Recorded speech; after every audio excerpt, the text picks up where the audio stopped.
10 तक गिनूंगा। राम लिखते ही, पढ़ते ही, सुनते ही, देखते ही या दिखते ही मन में जो पहला विचार आता है उसे बांध कर रखिए। पूछूंगा 1 2 3 4 5 6 7 8 9 9 9 हाथ काट कर रख दूंगा ये नाम समझ आ जाए तो।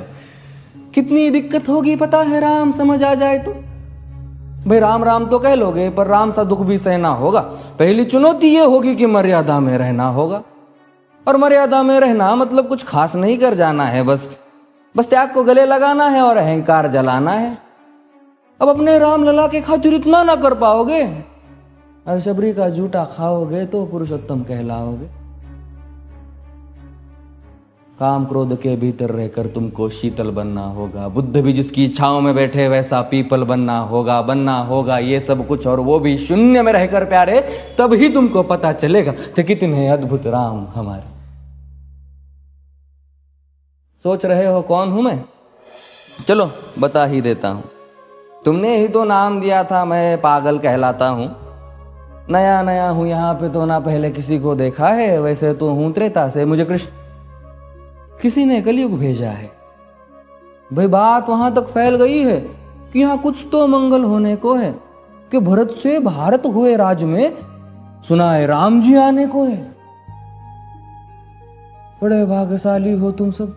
नहीं, वहां पे सब यही कहते हैं कि हम तो राम राज्य में रहते थे पर इन सब में राम रहते हैं।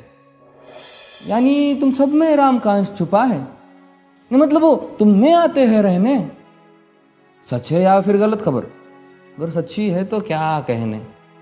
तो सबको राम पता ही होगा, घर के बड़ों ने बताया होगा। तो बताओ फिर कि क्या है राम। बताओ फिर कि क्या है राम। बताओ। अरे पता है तुमको क्या है राम? या बस हाथ धनुष तरकश में बांध, या वन में जिन्होंने किया गुजारा, या फिर कैसे रावण मारा लक्ष्मण जिनको कहते भैया, जिनकी पत्नी सीता मैया। फिर ये तो हो गई वही कहानी, एक था राजा एक थी रानी। क्या सच में तुमको राम पता है? या वो भी आकर हम बताए? बड़े दिनों से हूं यहां पर, सब कुछ देख रहा हूं कब से। प्रभु से मिलने आया था मैं, उन्हें छोड़कर मिला हूं सबसे। एक बात कहूं अगर बुरा ना मानो, नहीं तुम तुरंत ही क्रोधित हो जाते हो। पूरी बात तो सुनते भी नहीं, सीधे घर पर आ जाते हो। ये तुम लोगों के नाम जपो में पहले सा आराम नहीं। ये तुम लोगों के नाम जपो में पहले सा आराम नहीं। इस जबरदस्ती के जय श्री राम में सब कुछ है, बस राम नहीं। ये राजनीति का दाया बाया जितना मर्जी खेलो तुम। दाया बाया, अरे दाया बाया ये तुम्हारी वर्तमान प्रादेशिक भाषा में क्या कहते हो उसे? हाँ वो लेफ्ट एंड राइट। ये राजनीति का दाया बाया जितना मर्जी खेलो तुम चेतावनी को, लेकिन मेरी अपने जहन में डालो तुम। निजी स्वार्थ के खातिर अगर कोई राम नाम को गाता हो तो खबरदार अगर जुर्रत की और मेरे राम को बांटा तो। भारत भू का कवि हूं मैं, तभी निडर हो कहता हूं राम है मेरी हर रचना में। मैं बजरंग में रहता हूं, भारत की नींव है कविताएं और सत्य हमारी बातों में। तभी कलम हमारी तीखी और साहित्य हमारे हाथों में। तो सोच समझ कर राम कहो तुम। ये बस आतिश का नारा नहीं, जब तक राम हृदय में नहीं तुमने राम पुकारा नहीं। राम कृष्ण की प्रतिभा पर पहले भी खड़े सवाल हुए। ये लंका और ये कुरुक्षेत्र यूं ही नहीं थे लाल हुए। अरे प्रसन्न हंसना भी है और पल पल रोना भी है राम। सब कुछ पाना भी है और सब पाकर खोना भी है राम। ब्रह्मा जी के कुल से होकर जो जंगल में सोए हो, जो अपनी जीत का हर्ष छोड़ रावण की मौत पे रोए हो। शिव जी जिनकी सेवा खातिर मारुत रूप में आ जाए। शेष नाग खुद लक्ष्मण बनकर जिनके रक्षक हो जाए। और तुम लोभ क्रोध अहंकार छल कपट सीने से लगा कर सो जाओगे तो कैसे भक्त बनोगे उनके, कैसे राम समझ पाओगे?